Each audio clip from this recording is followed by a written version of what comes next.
in capital structure theories, discussions. One is the particular company value. I will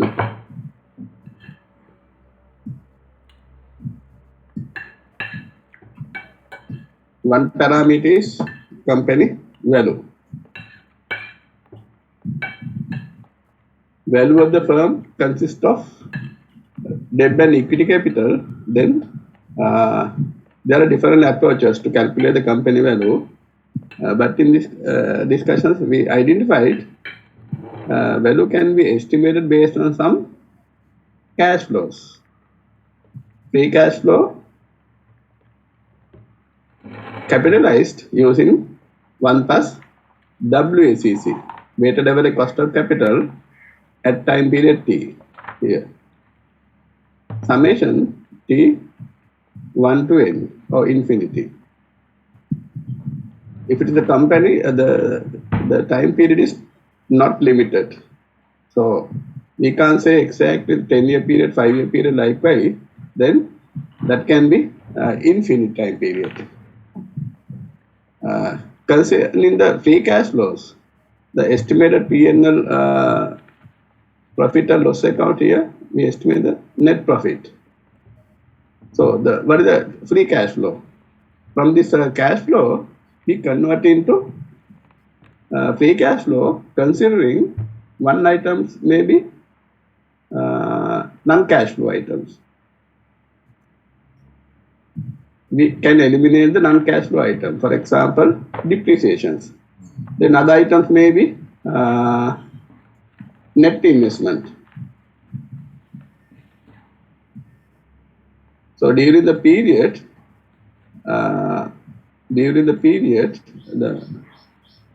if you identified some balance sheet differences, for example, here the last year, year 1, year 2, likewise, there can be changes in company value, asset side or investment side.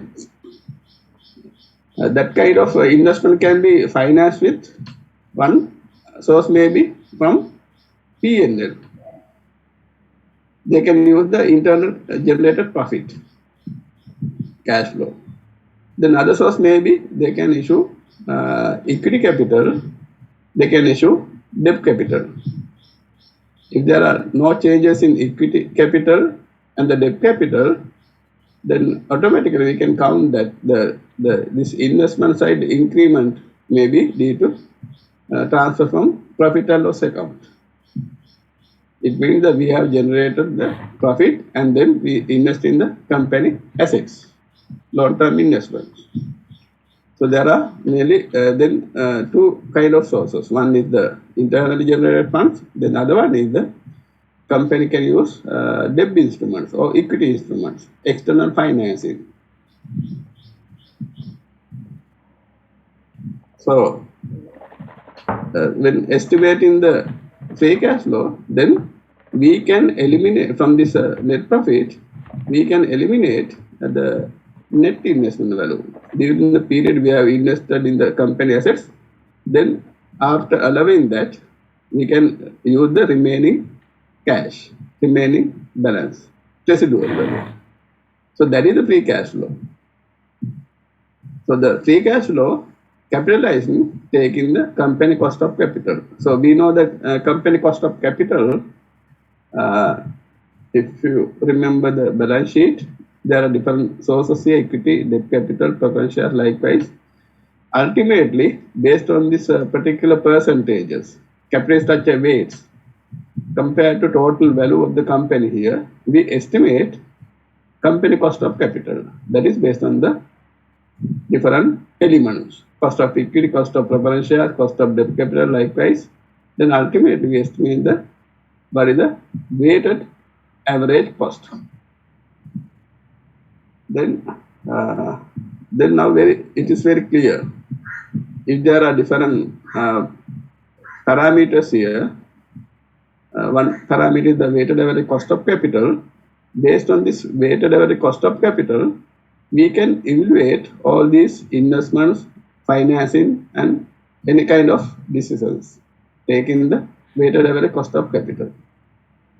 Then when we estimate the company value, then we can take the same parameter in order to calculate the company value. Then free cash flow, weighted average cost of capital, company value. Then we have identified what else? Then when we change the debt and equity proportions here, there are different impact changes in different parameters. So when we change the debt and equity capital, our purpose is to increase the company value. So why we use the debt capital? Why we increase the debt capital? Purpose is to increase the company value, enhance the company earning capacity. So ultimately, depending on that the different debt and equity the sources, ultimately it affects the company value. Then other one maybe it affects the weighted average cost of capital. Then already we have identified those kind of parameters. So now our purpose is to here identify different theories. Now we can see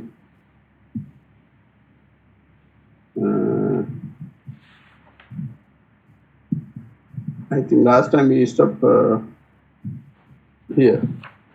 Conclusions: basic earning power (EBIT) compared to total assets and ROIC. It means the no PAT compared to capital equals EBIT after taxes compared to total assets are unaffected by financial leverage. Here indicates some changes in debt and equity proportions, then it does not affect the financial leverage. Not affected to this particular earning power, EBIT total assets. Here we discuss the company profit, EBIT, operating profit, compared to total assets. So we identified when we have more debt capital, or it means the leverage, it has expected ROE, tax savings and small equity base. So when we change the leverage ratio, we found that there is a return increases due to tax savings because of the tax deductibility. Then L has much wider ROE because of fixed interest charge. High expectation return is accompanied by high risk. As we discussed in theoretically, high risk, high return. So here we have more debt capital. It means that we bear the more risk. Then we have to have more return. So different conclusions can be derived here.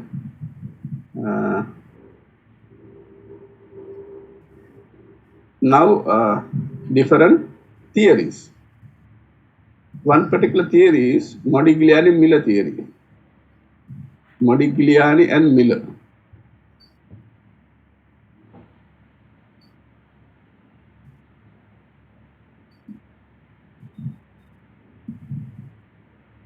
Modigliani and Miller. So Modigliani is an Italian person. He, I think in economics he got he was awarded the Nobel Prize for his theory. What is called that marginal life expectancy theory, life consumption, life expectancy theory.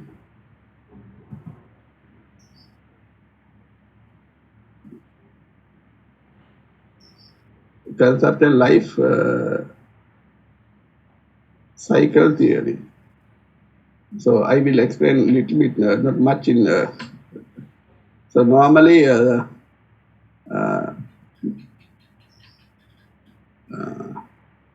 at your initial stage, if you are an employer, initially within 5-year period, within 10-year period, within 15-year period, 20-year likewise, maybe 60-year period, your income level, you start from here, then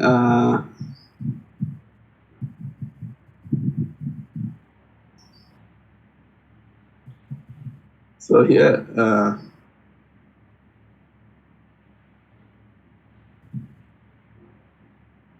according to this particular theory, he has explained at some particular time period,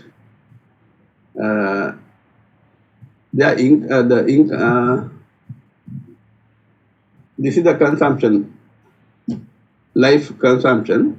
Then we can find some particular income level.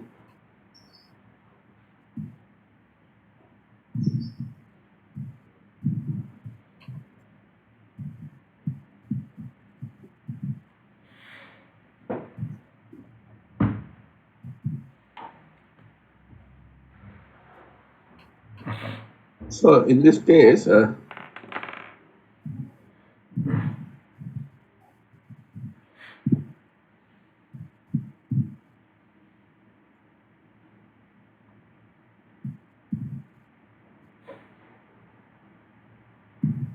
income level,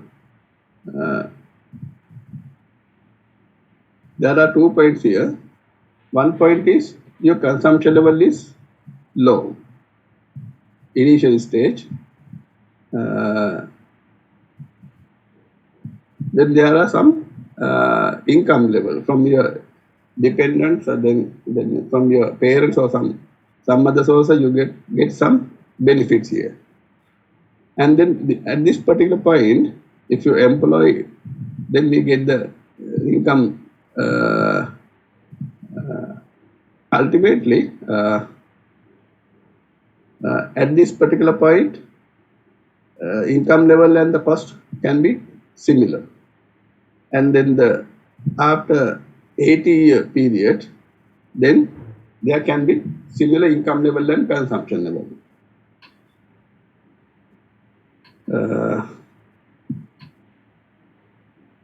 Within this particular time period, you may have higher income level.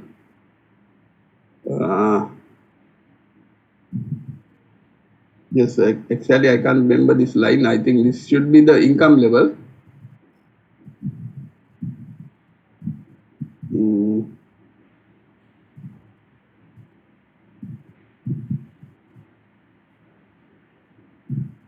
Yes, this is the consumption. This is the income level. The straight line is the income level.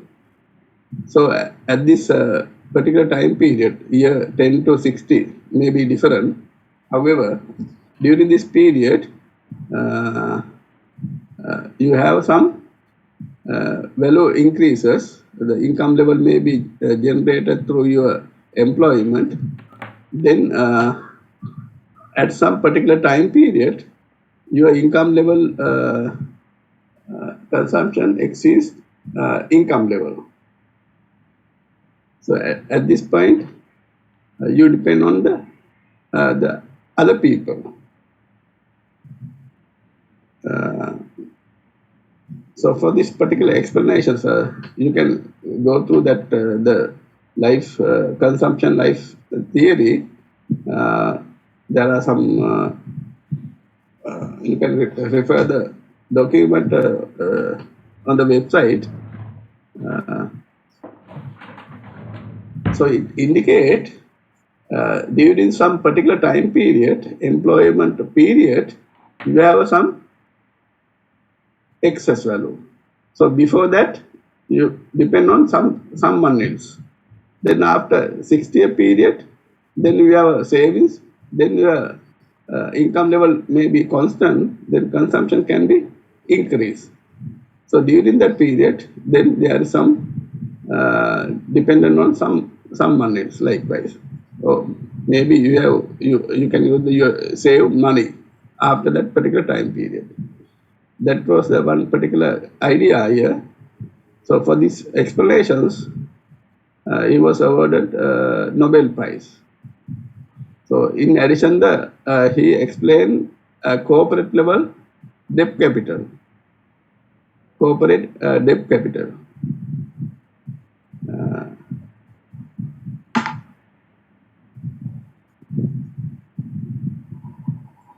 Corporate level debt capital.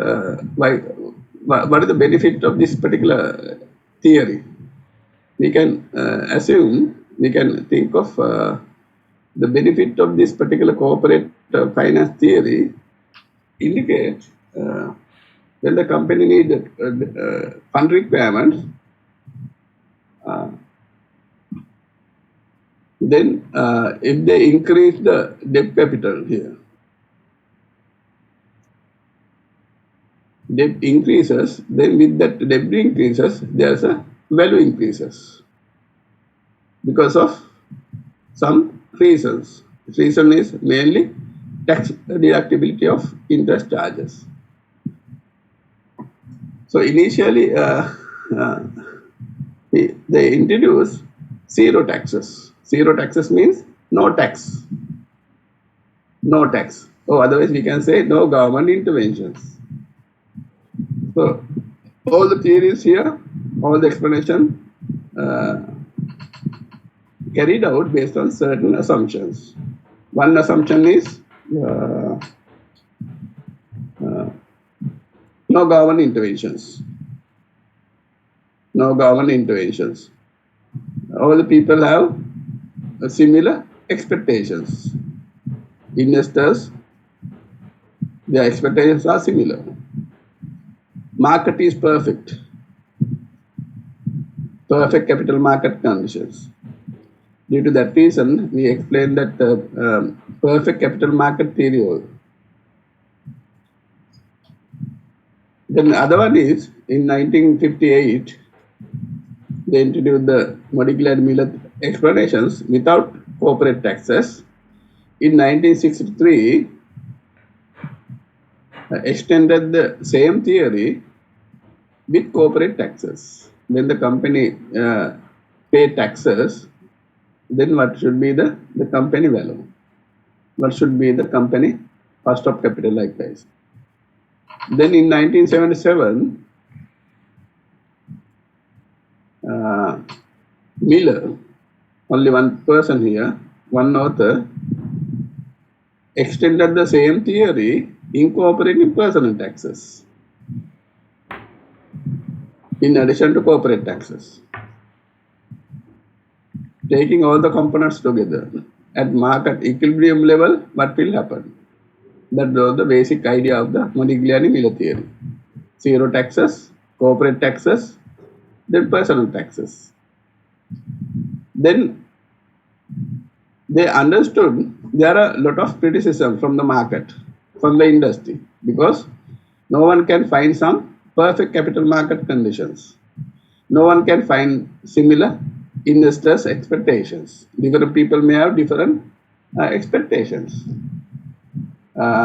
We can't say exactly no government interventions. There are taxes, there are some other market economic government conditions.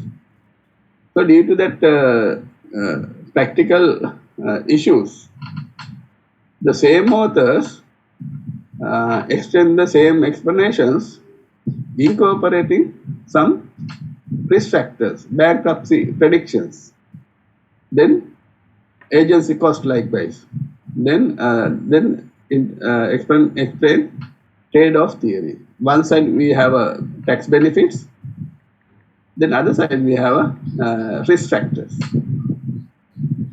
Then ultimately, concerning the risk and the tax benefit, there are no advantages or disadvantage. That was the trade-off explanation. So in between there can be different variations. One side can be risk increases, or maybe the tax benefit may be increases likewise. So however, one side if you have a risk factors, then other side we have a tax benefits. Then in addition, there are a lot of explanation regarding corporate announcement. Corporate announcement can be different forms, like company can declare dividend payments. Company can declare capital structure changes. Company can declare sometimes introduction of a new director to the director board of directors, or maybe the right issue announcements. Likewise, there are different kind of corporate announcement. With that corporate announcements, there are a lot of signals. Sometimes maybe positive signal, sometimes that can be negative signal. When the company declare debt issues, so coming period, if the company is going to raise more debt capital, then the investors sometimes may perceive company has some issues internally.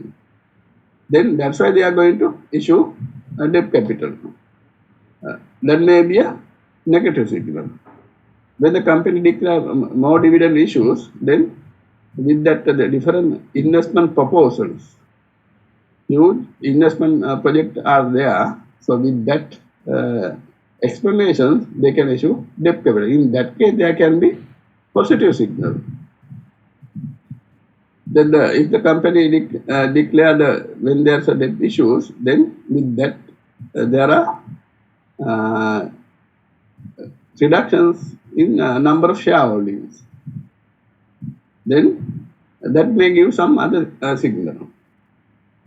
Likewise, there are different kind of corporate signals. Then other one is the pecking order. Then in the corporate sector, there are different financial hierarchy. What is this hierarchy? If the company can issue the debt capital, if they can issue the equity capital, if they can use the internally generated funds, there are three kind of sources. One is internally generated profit. Before going to external debt market, if you have saved some money in the company, they can first issue they can use the internally generated funds, retained profit, because it has no issuing cost.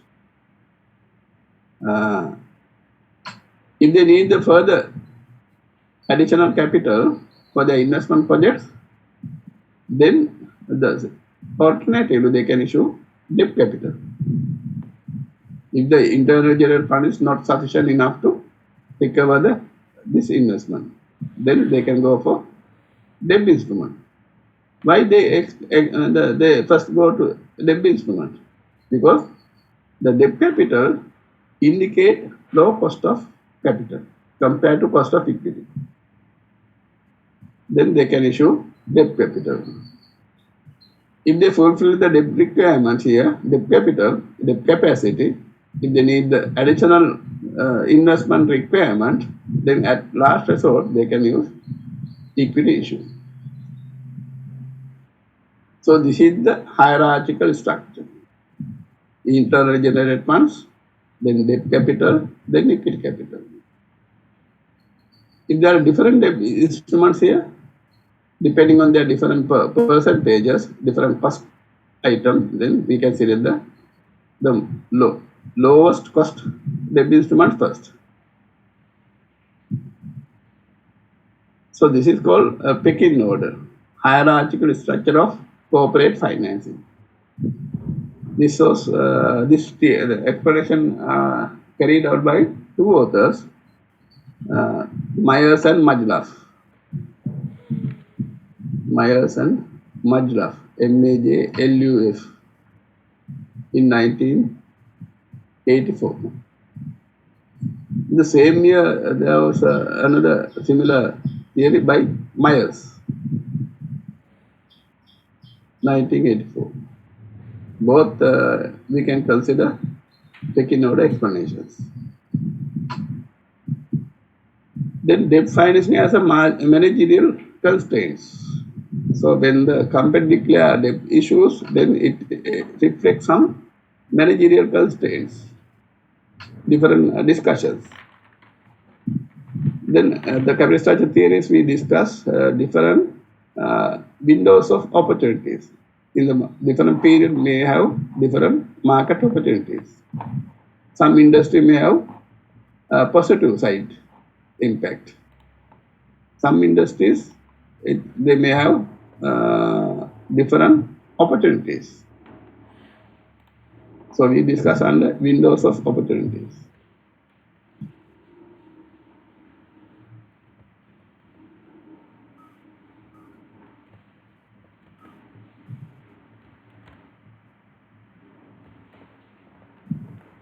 Modigliani Miller theory.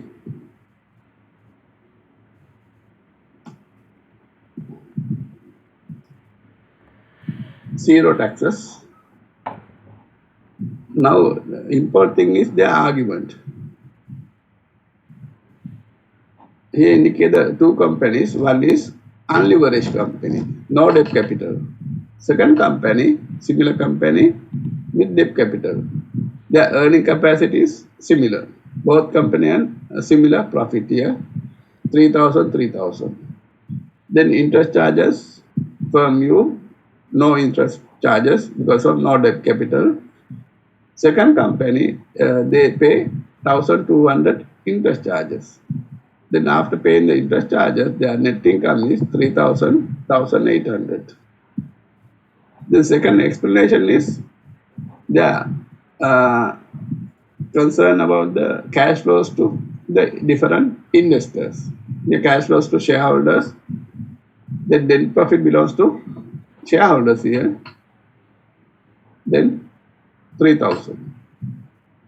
Here, second company, leverage company, 1,800 belongs to common shareholders. Cash flows to debt holders, zero value here, here 1,200. Total cash flows. Then here concern the cash flows to the investors without concern the debt holders or debt shareholders or debt holders, how much they get as investors. Then the total investor cash flows here, 3,000, then 1,800, 1,200, 3,000. So here we can identify identical cash flows. Whatever the different financing sources used, ultimately investors get the similar cash flows. One time the one particular person can be a shareholder, then the other time that he can be a debt provider. So however, investor point of view, the investor get the same return. This is the argument.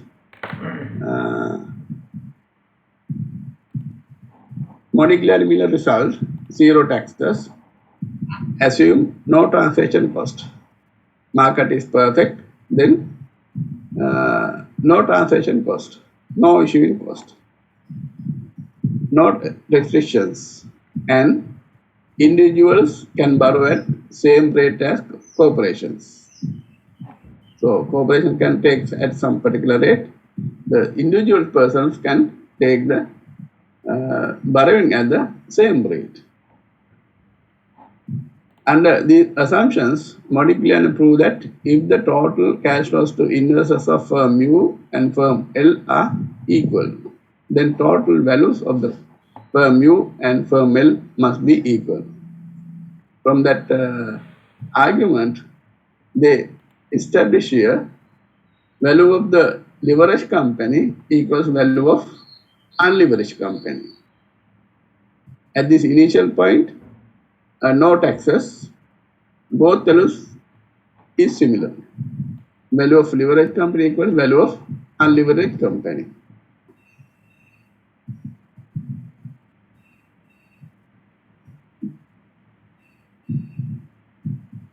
because free cash flows and values of the firm L and U are equal, the weighted average cost of capitals are equal. Then at this point,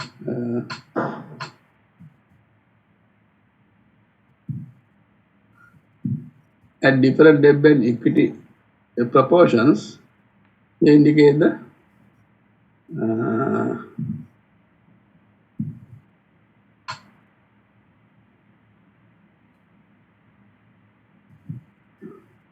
cost is similar.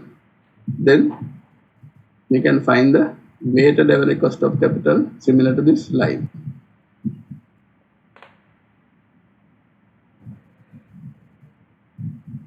If this line is constant here, at the same time, company value is the some particular way, similar to this. If there is the particular reduction and increases, we can find some minimum cost point. But here, no, there is no such a case. At this point, minimum cost point, we can find the optimal value. But Modigliani Miller explained there is no such a minimum cost point.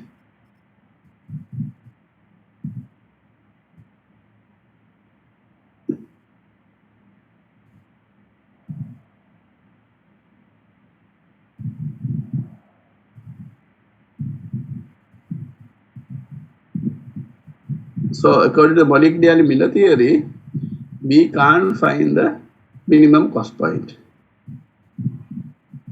So later we explain the optimal level, but now according to Modigliani Miller theory, we can't find the minimum cost point. As a result, then there is no minimum or highest value of the company. The value of the company is same. So this is based on the similar cash flows to investors.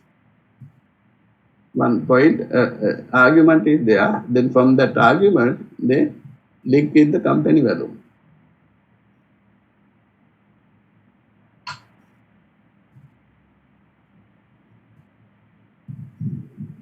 If there are no changes in the value line here, that here maybe unlevered, here zero debt capital, unlevered company. Any point here, we can find the leverage, debt capital. So at different levels, we can find the same company value. So here we indicate the value of leveraged company for value of unleveraged company.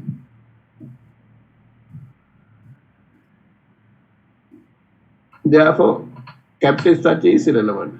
Capital structure means debt and equity combination here. Mix of debt and equity capital, then it is not important here. It is not the matter. The company value, you can say, value not depends on the debt and equity. Value is irrelevant concerning the company debt and equity.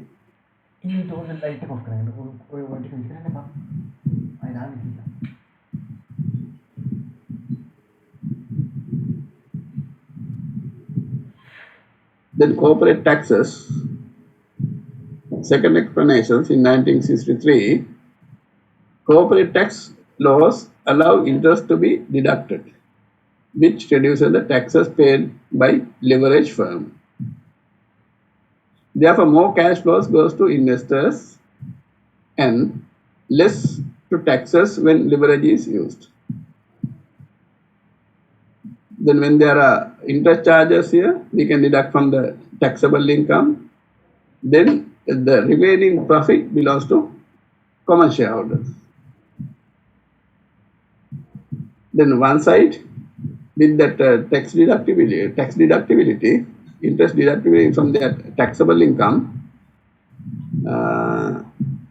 we have a less tax payment compared to unlevered company. The levered company paid less taxes to the company, but remaining profit goes to common shareholders. In other words, the debt shields some of the firm's cash flow from taxes.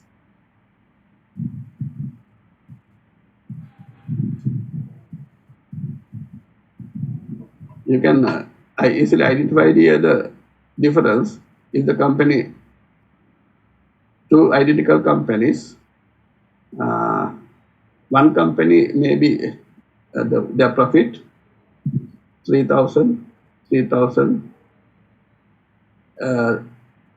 First company, no interest charges. Then here 1,200. Then after taxes, interest charges 1,800. Then here 3,000. Then if the company taxes is 50%, for example, from this income or profit, company should pay 1,500 taxes. Second company pay only 900. 50% of this 1,800 is 900. Then leverage company pay less taxes here, 900. But unlevered company pay more taxes. More taxes. What is the difference here? 600. Then 600 we can derive from the 1,600, 1,200 interest charges multiplied by tax rate, 50%. This is the interest charges multiplied by tax rate. So the tax savings equal interest charges into tax rate.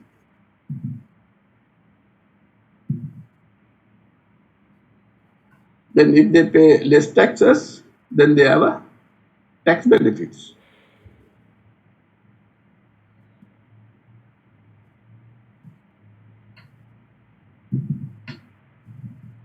Result, Modigliani Miller show that total cash flows to firm else investors is equal to the total cash flows to firm use investors plus an additional amount due to interest deductibility. So initially we identified value of leveraged company equals value of unlevered company, because this is the no tax case.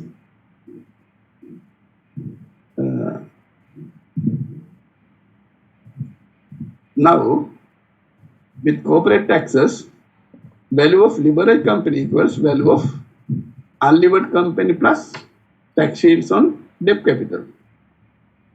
Then there's a tax, here the value addition is there. Value addition is there, that is arise from the debt capital here because of the tax benefits.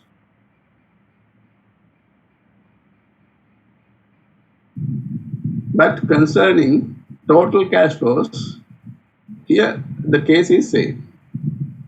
Value of levered company equals value of unlevered company plus tax benefit. If T is 40%, then every dollar of debt adds 40 cents of extra value to the firm.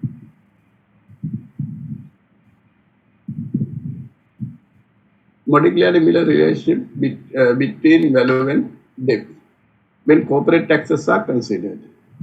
So here indicate at different debt level we have a value additions, tax benefit here,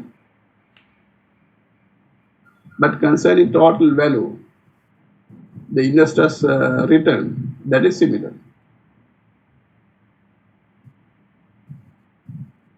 Under Modigliani-Miller, with corporate taxes, the firm's value increases continuously as more and more debt is used. Modigliani-Miller concerning the capital cost and leverage when taxes are considered. So here indicate debt and equity ratio here 0 to 100% debt capital. This is the unlevered conditions. Then this is the weighted average cost of capital. This line indicates the cost of debt capital, cost of debt after taxes. Then cost of equity capital here, that is the upward sloping conditions.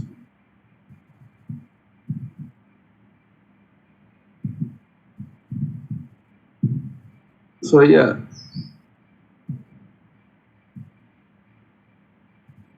condition is when the company raise more debt capital, then this particular higher debt capital, it reflects some particular risk. Then that particular risk is bared by the company shareholders, ordinary shareholders. Then ultimately, if they bear more risk here, then they expect some higher return. Then the company issued some more debt capital, then it involves some risk level, risk taking. With that risk undertaking, the company shareholders, they expect some higher return for their investment.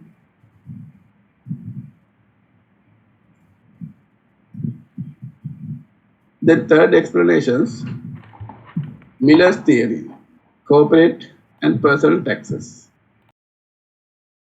Personal taxes lessen the advantage of corporate debt. Corporate taxes favor debt financing since corporation can deduct interest expenses. Personal taxes favor equity financing since no gain is reported until stock is sold, and long-term gains are taxed at lower rate. So the personal tax case here indicate two sides. One is the corporate taxes favorable. Then other side, favorable taxes, then it indicates the unfavorable. Because from their personal income, they have to pay taxes on their income level. But here corporate taxes, corporate level, they have a tax benefit. Due to that reason, they have a favorable effect.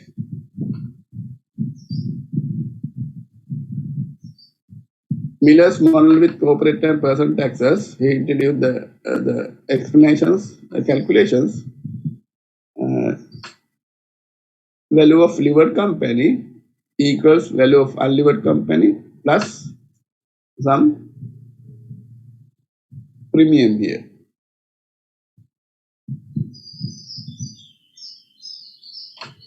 So this premium equals to 1 minus corporate taxes into 1 minus dividend taxes. TS means dividend taxes divided by 1 minus taxes on interest income at personal level. TD means a personal tax rate on debt income. So here we consider the both case, corporate side as well as personal level. One side, corporate tax. Here, taxes on dividend income, dividend taxes. Here indicate the taxes on personal income, interest charges, interest income and their taxes. This is the D reflect the total amount of debt capital used by the corporations.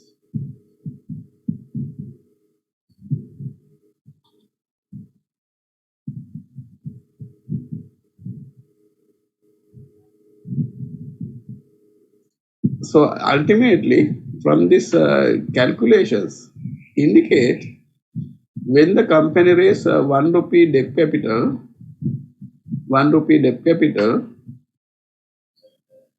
how much there is a benefit to the in general. Maybe corporate level benefits, maybe personal disadvantages result in that. What is the savings, value addition.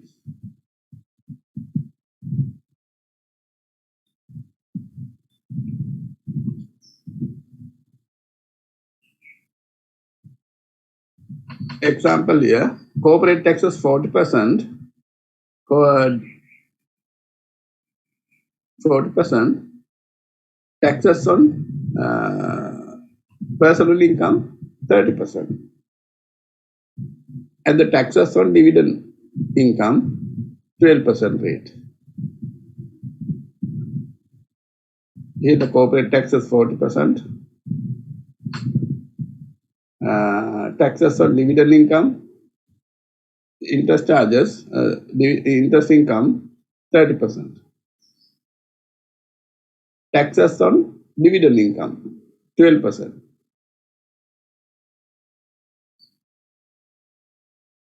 So the result in that value of unlevered company plus 0.25D. If there is 1 rupee debt capital here, 1 rupee debt capital, then there's a advantage here 25 cents. It means 25% benefit.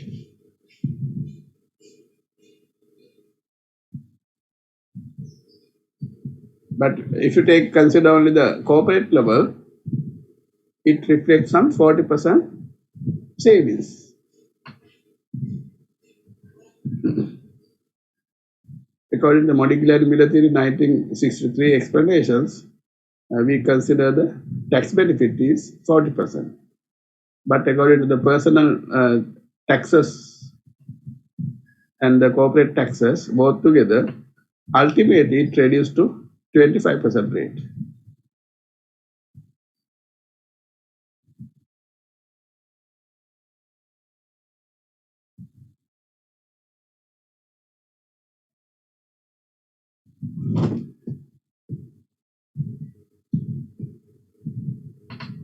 Any issues here?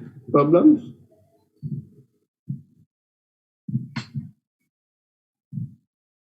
So here we consider the market equilibrium level, taking all the components together. Market equilibrium. It consists corporate taxes, personal taxes,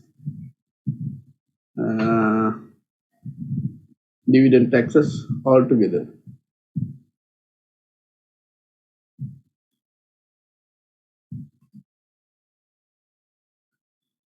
Value rises with debt. Each 1 rupee increase in debt raises L's value by 25 cents. Conclusions with personal taxes. Use of debt financing remains advantageous, but benefits are less than under only corporate taxes. Firms should still use 100% debt. So if the company, Modigliani theory explained, and there is a tax advantages, company can issue debt capital. Then maybe 100% debt capital. Now, even if there is a disadvantages here, less tax advantage, here also they conclude the same thing. Here also they can recommend the 100% debt capital.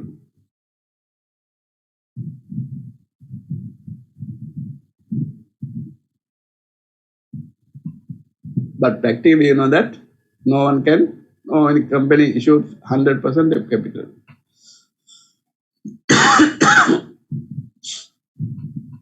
However, Miller argued that in equilibrium, the tax rates of marginal investors would adjust until there was no advantage to them.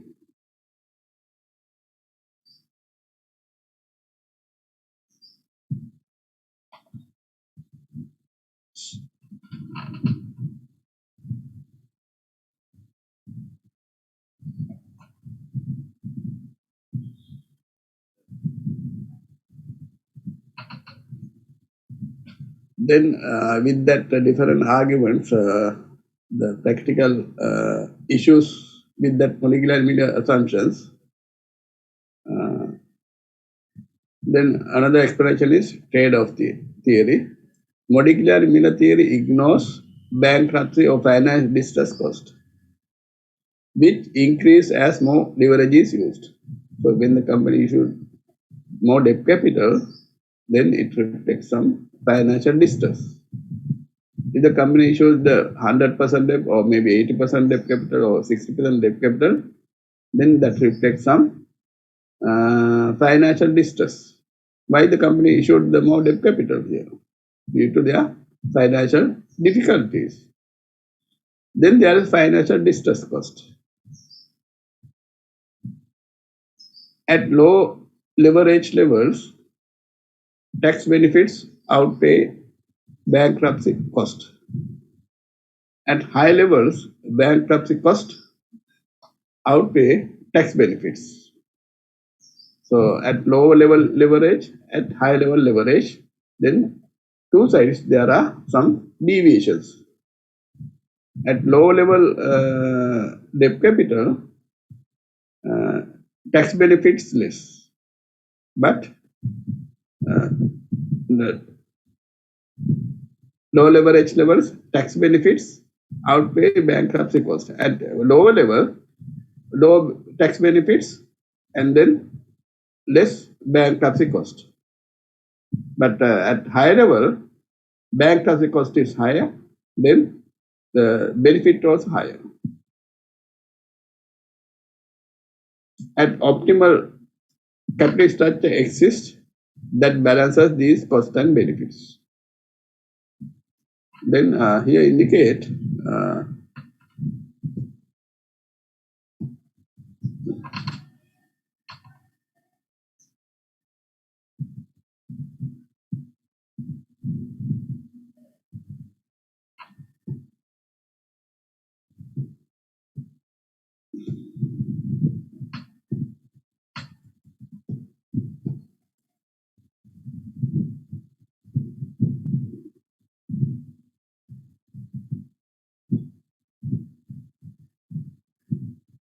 so here indicate the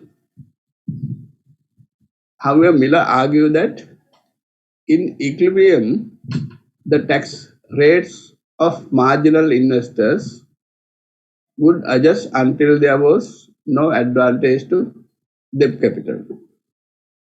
So taking the both components together, one side the corporate taxes when the company issued some debt capital, then one side the company has advantage. So with this particular Miller explanations,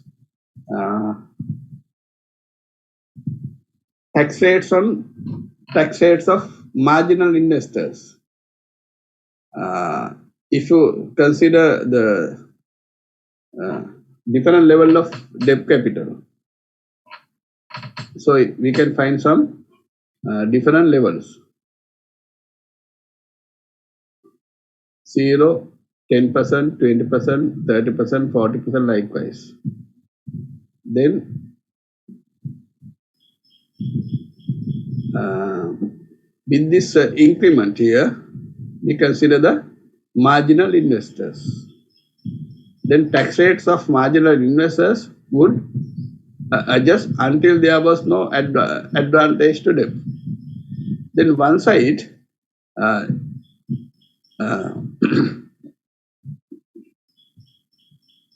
then if you change this particular the different debt level, then different the particular persons get some two kind of benefits. One is at corporate level, they get the dividend payment. At personal level, they get some interest income. So when they increase this particular debt level, marginal investment here, increase the debt capital here. So what will happen? One side, dividend taxes, they reduce the dividend taxes. No, if you increase the debt capital here, then they reduce the dividend income. They increase the interest charges. Then when they get the more interest charges, from that they pay taxes, more taxes. One side we have a benefit to the investors, they get the additional interest charges. With that additional interest charges, they have to pay again taxes, personal taxes. Here reduce the dividend taxes, here increase the personal taxes on their interest income. Then there is an adjustment here. Then the marginal investor would adjust until there was no advantage to them. So even if there is an increase in debt capital, then marginal investors shift to low level to a high level of debt capital. They reduce the dividend income, they increase the interest charges, interest income, but due to the taxes on the personal income, there is no ultimately more advantage. That is the explanation in this particular paragraph. Excuse me, sir. Yes. So if you don't mind, can you re-explain that statement? Note. So if the company, say for example, initial stage, no debt capital. Debt capital is 0. Now, company introduce the 10% debt. What will happen? Then for the shareholders, normally this particular changes will take place within the equity and debt capital, because the total value of investment is same. Total value of investment is same. Only changes in equity and debt capital. If you remember the initial stage, we assume no changes in investment, but changes in only debt and equity proportions. Now here we continue the same explanation here. So when you change this particular proportions, equity, and then shifted to equity to debt capital, or maybe debt to equity capital. So here the particular investors, if they have invested 1 million rupee investment, in second case also their investment value is 1 million rupee. Only thing is they reduce the equity value, increase the debt capital. If you increase the debt capital to 20%, then further they reduce the equity value and then increase the debt value. So when they change this particular proportions here, with that the activity, ultimately they reduce the dividend income, because they transfer to equity to debt capital. It means that we can sell equity shares and buy additional debt capital. Sell available equity and buy additional debt capital. So no change in the ultimate total value here. Changes only in equity and debt capital. So with this particular activity changes, shift from equity to debt capital, then the investors, they reduce their dividend income. They reduce their dividend income, but they increase their interest charges here, personal income. But with this particular income increment increases, they have to pay again taxes on their income. They have to pay taxes on their personal income. Then that is a disadvantages. So in this case, the reduction in dividend income then the payment on this particular dividend income, they have a reductions. But there's a positive side impact here. From their personal income, they have to pay taxes. So here there is a negative impact. There's a positive impact here. Ultimate result. Taxes on dividend income, they can reduce, but taxes on personal income, they have to pay to the government. Then marginal investors, if they shift from equity to share debt capital, then ultimately there is some adjustment here. Then that can be ultimately no advantage to debt capital because of the at personal level they have to pay taxes on their personal income.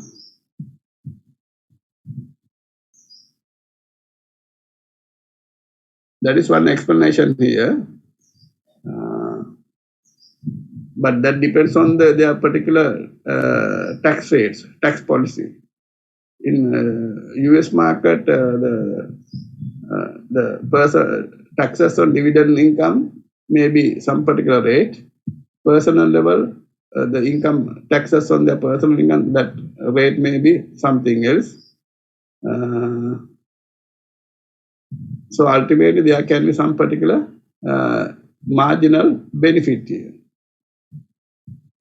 But in different market may have different impact. Sri Lankan conditions at personal level, the dividend income at source, we have to pay some dividend taxes. You can think of that. The company pay taxes, they deduct the dividend taxes. The rate may be sometimes 20%. Then at personal level from their personal income, how much we pay as taxes. So you have to think of the particular benefits at some particular level, but there are some disadvantages at some other point. So here argument is taking the same indices. They shift their investment value from the equity capital to debt capital. They shift reduce the debt capital to and increase the equity capital likewise.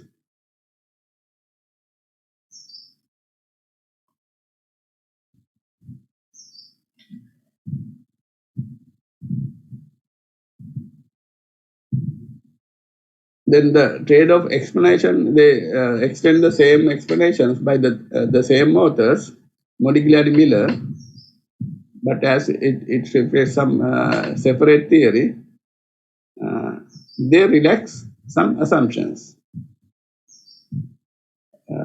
They relax some assumptions and they continue their explanations, and then they argue that one side there is a particular benefits. At the same time, there's a bankruptcy possibility, bankruptcy cost. At different levels, low level of debt capital, high level of debt capital, what will be the result? One side the more tax benefits, other side more bankruptcy possibility. One side low taxes, other side low bankruptcy cost. Then result in that ultimately an optimal capital structure exists that balances these costs and benefits.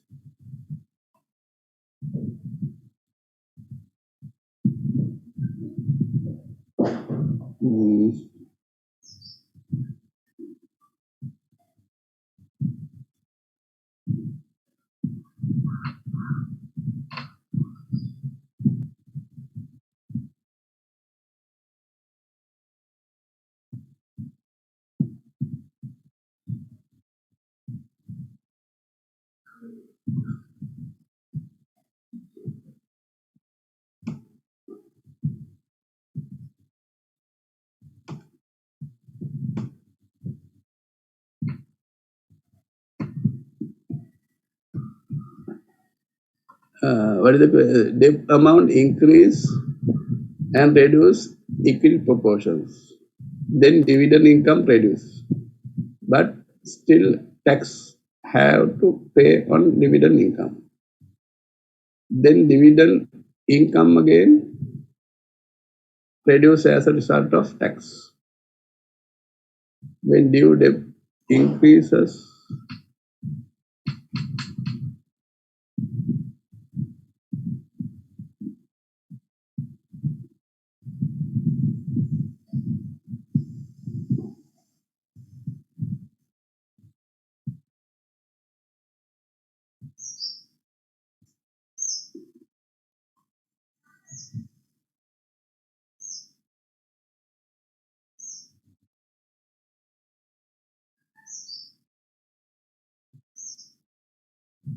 however, ultimately there are some changes in debt proportions and equity proportions. Then one side, if they increase, they reduce the equity capital, then they have to their income, the debt income level, the interest dividend income is less. Then due to that reason, they pay less taxes. But on the other side, from the personal income, they have more interest income now instead of the dividend income. But from that the interest income, again they have to pay more taxes. Ultimate result in that that would have no benefit to marginal investment. Changes in debt and equity proportions, marginal investment, there are no sometimes no advantage. That is the one explanation here.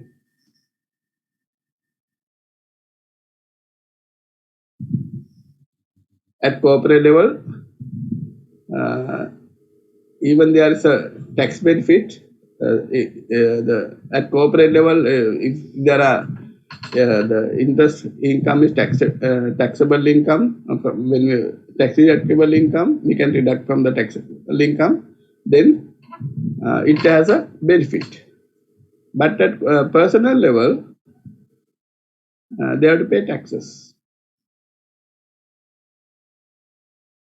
Then ultimately, corporate level benefits, personal level not benefit. If you change this particular investment value, then the result would be changes in these two components.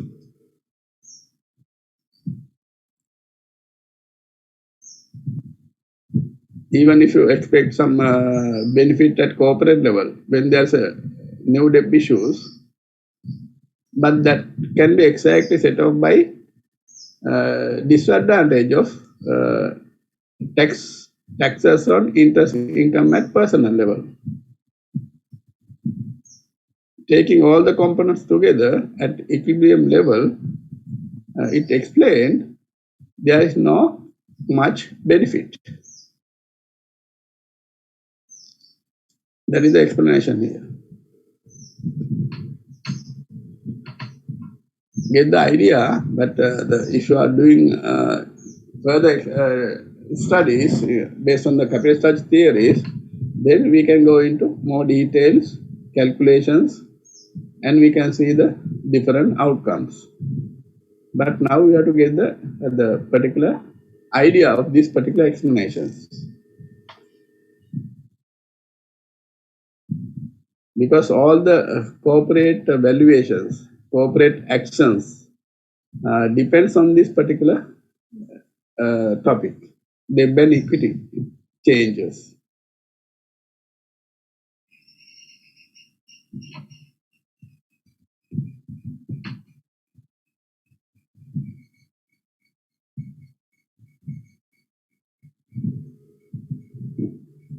So signaling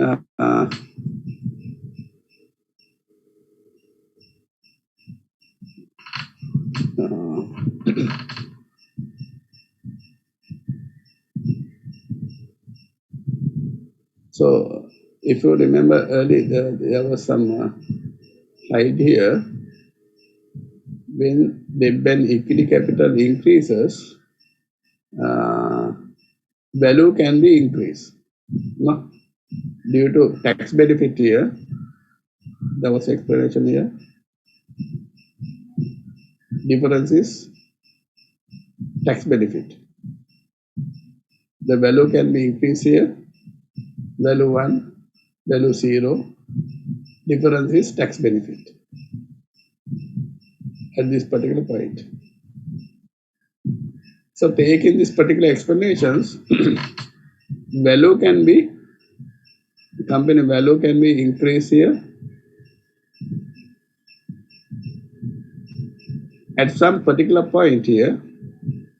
Early point was that upward sloping line, but with this particular the bankruptcy predictions, distress cost, when the company issued more debt capital, we can't increase the further company value. At some particular point, it tend to reduce this particular value.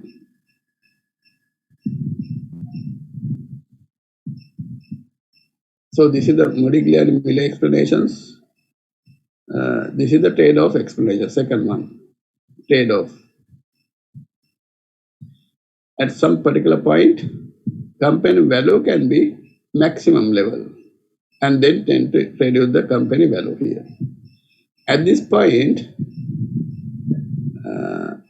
so this is the bankruptcy predictions, bankruptcy risk. Or bankruptcy cost. This is the tax benefit. Tax benefit. Then, however, company value can be some particular point here. At this point, this is the, we can say, optimal debt and equity.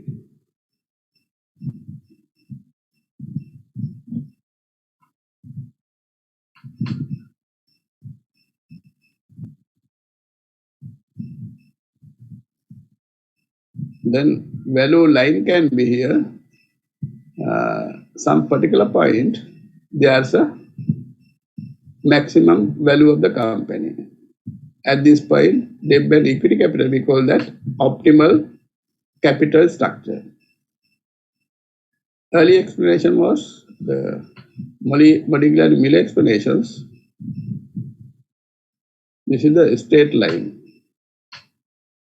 Now it incorporates the bankruptcy predictions or distress cost. So if the company raise more debt capital, then it will be negative impact. Due to that reason, ultimately, due to bankruptcy cost, value can be reduced here. This is the bankruptcy cost.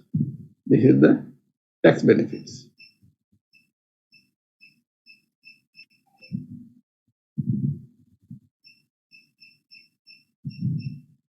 So here we can find some highest value, then we can find the minimum cost point. So excuse me. Yes.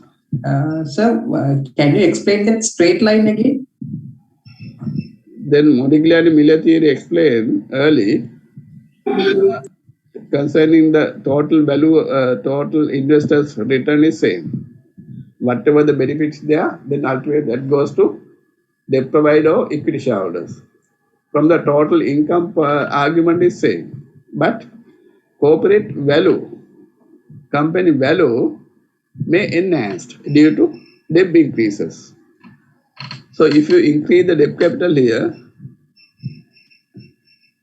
without bankruptcy discussions early, perfect capital market conditions, Modigliani Miller theory, 1961. So at one particular point to another debt capital point, there's a value enhancement. Because the tax benefits, interest charges can be deducted from the taxable income. Due to that reason, we have a benefit. We have benefit to the company. So with that explanations, value of levered equals value of unlevered plus TD. This means there's a tax benefit on debt capital here. So here explain from one point to another point, there's a value additions. So this is the Modigliani-Miller explanation early. Value line.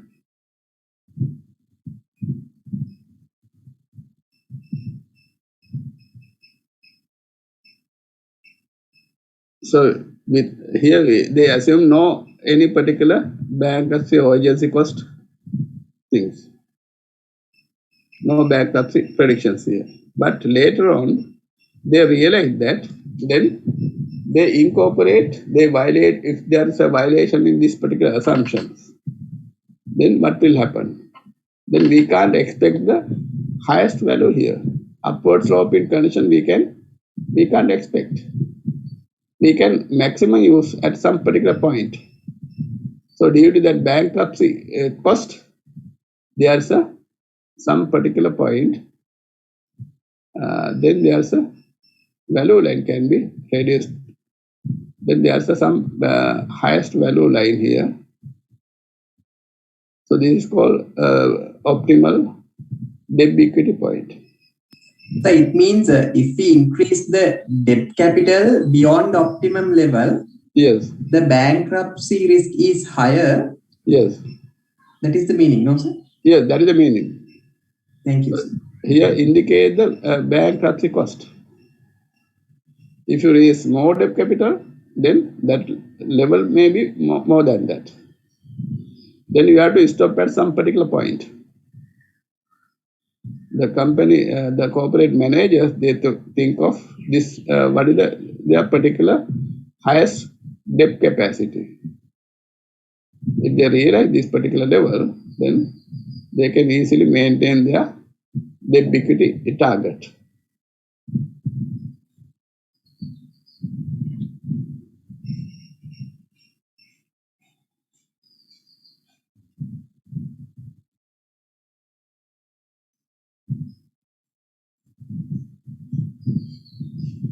So here the indicate optimal capital structure exists that balances these costs and benefits.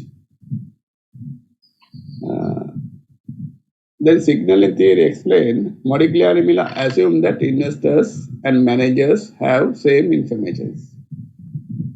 Here indicate the corporate level managers have some information level that external party, external investors, outside investors, they have the same level of information.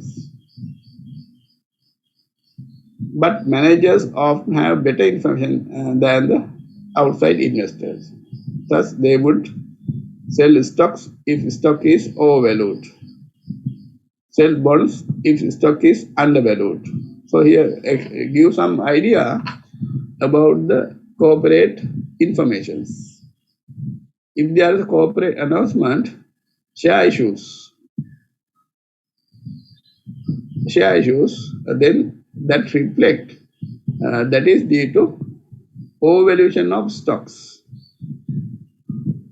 If the company issued some bond capital or debt capital, the investors realize that it reflects as the stock is undervalued. Common shares are not valued fairly. Their value is lower. Then they issued some debt capital. Investors understand this, so view new stock sales as a negative signal.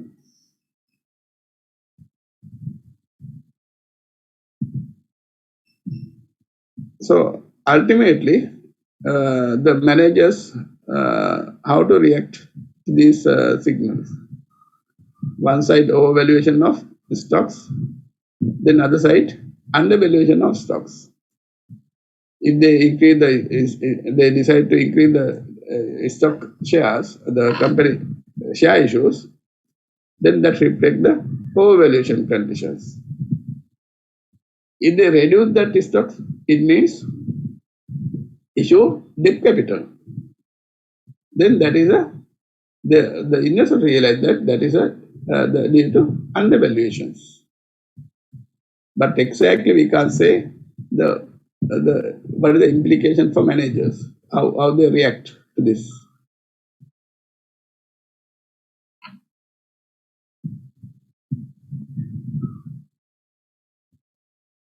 So signals may have different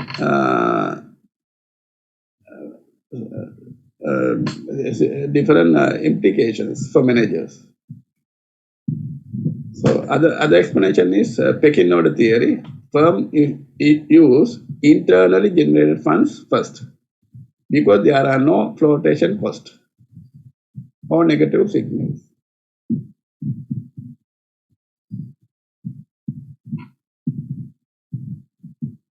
If more funds are needed, firms then issue debt because it has low flotation cost than equity and not negative signals.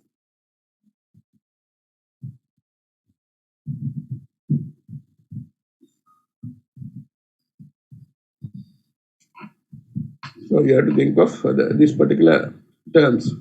Lower flotation cost, it means transaction cost, issuing cost. Here, first case, internal generated funds because there are no flotation cost, issuing cost.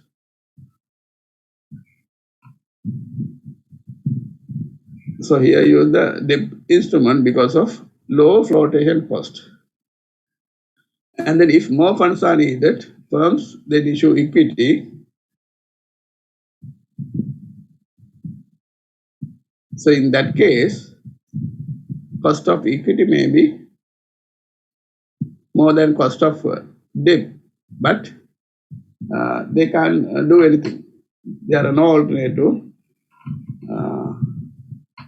At last point, they can use the equity share issues, even if the cost of equity is more than the cost of debt capital.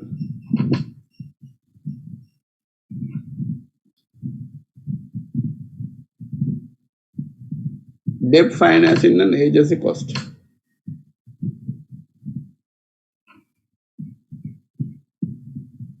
One agency problem is that managers can use corporate funds for non-value maximizing purpose.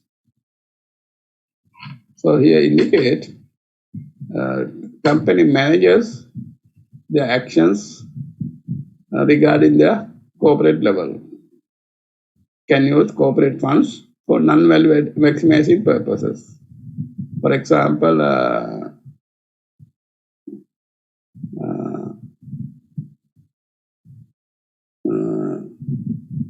we can think of the corporate managers, they can increase their facilities.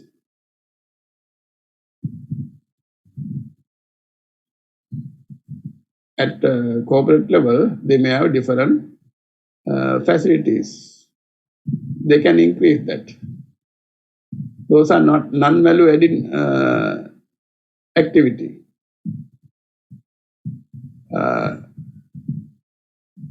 If they can use this fund for this additional investment, then that is a value-adding activity.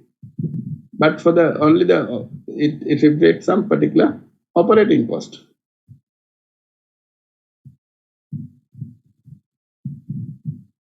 So in a case where there are financial difficulties, how they behave, they can reduce their non-value adding activities. When they have enough cash flows at corporate level, sometimes they can use more non-value adding activities. The use of financial leverage, then bonds, free cash flows, forces discipline on managers to avoid perks and non-value adding acquisitions. So why the companies increase the debt capital? Financial leverage, use of financial leverage, because of they have a different, they face some difficulties. corporate level, the cash flows can be less. At that point, this particular activity, bond issues or debt capital issues, can be taken place, but there are some other corporate level activities can be taken place here, reducing non-value adding activities. Then here indicate avoid perks, non-value adding acquisitions. So what is the non-value adding acquisition? It has some different meanings. Sometimes the non-value adding acquisition means they undertake some corporate activities making some cost. That may be meaning. In some other cases, it means, for example, company has some two investment projects, X and Y. X indicates some NPV value, say for example 5,000. At the same time, company project Y is there, it has some less NPV value, 4,500. So, unfortunately, inaccurately, if they have estimated the NPV value for some activity, instead of accepting the project X, if they have accepted the project Y, what will happen? Inaccurately, if they have estimated this the values incorrectly, or maybe inappropriately, they have accepted the second project. What will happen? Then, accepting the second project, it reflects non-value adding acquisitions. Value adding acquisitions is the project X, but project Y is the non-value adding acquisitions. If they undertake the second project, then there is no much value additions. But if they have already accepted the project X, then they could have realized that more 500 value additions to the company, NP value. So here indicate the non-value adding acquisitions can be in different way. That may be some particular expenses items, or maybe sometimes that may be investment side activity. So you have to realize here, in such a financial difficulties, then the discipline can be taken place here, avoiding perks or other non-value adding acquisitions.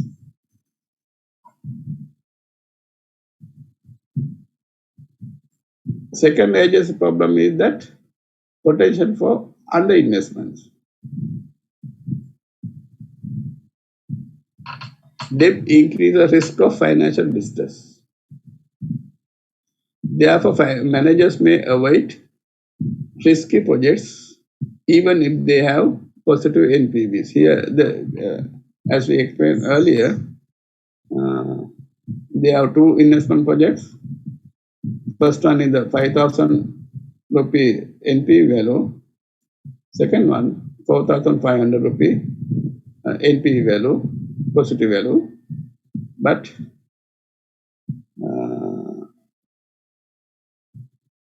they avoid risky projects. They avoid higher NPV value projects. This is the risky one.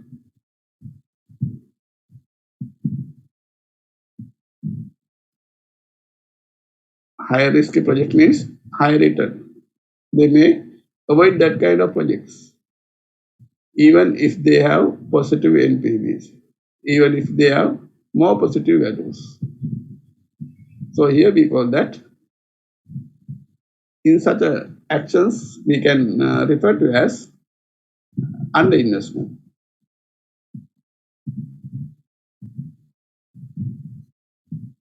Underinvestment. They could have accepted risky project and generate more NPV value. But they have already accepted the less NPV projects. Then in such a case, we call that underinvestment.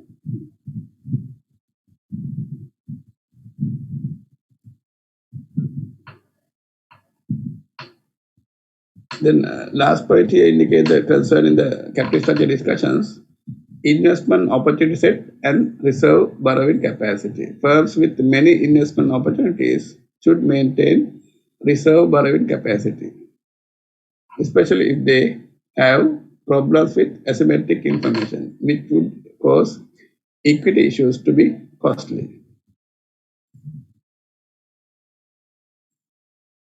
Then concerning the borrowing capacity, the different company may have different level of borrowing capacity. A small company may have some level, but the reputed firms, they have much debt capacity.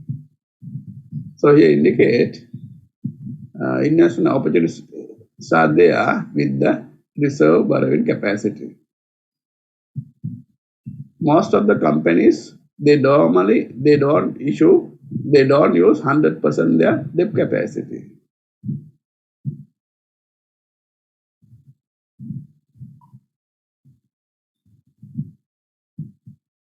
Windows of opportunities, managers try to time the market when issuing securities.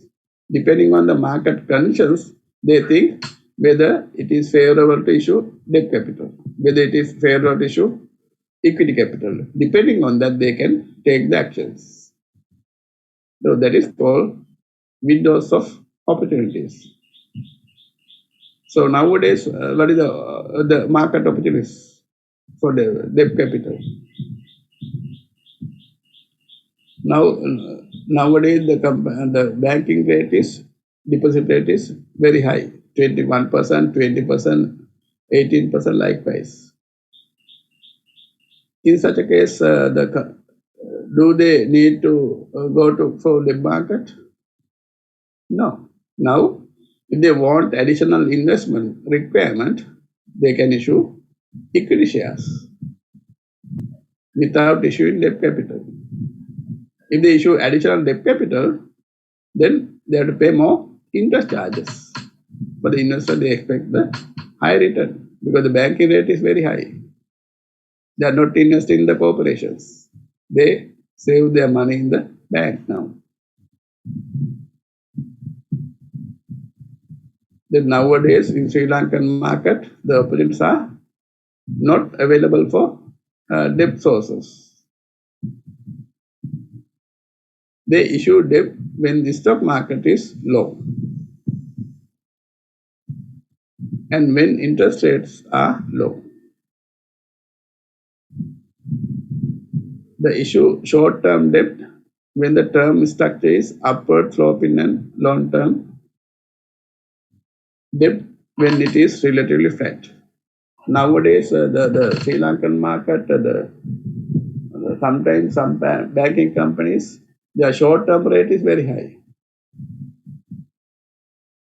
That is the opposite of the theory. Normally, the long-term rate should be more than the short-term rates. But short-term rate is higher than the long-term rates. 6 months or 3 months treasury bill rates very high than the 6 months rate. The fixed rate also same. Fixed deposits. 3 months FD rate is higher than the sometimes long-term rates.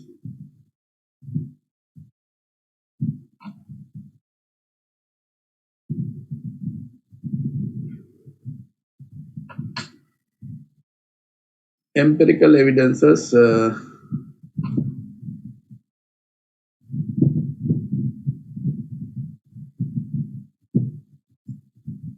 shall we stop for 5 minutes?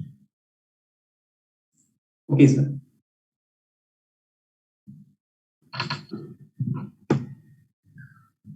So we can continue later.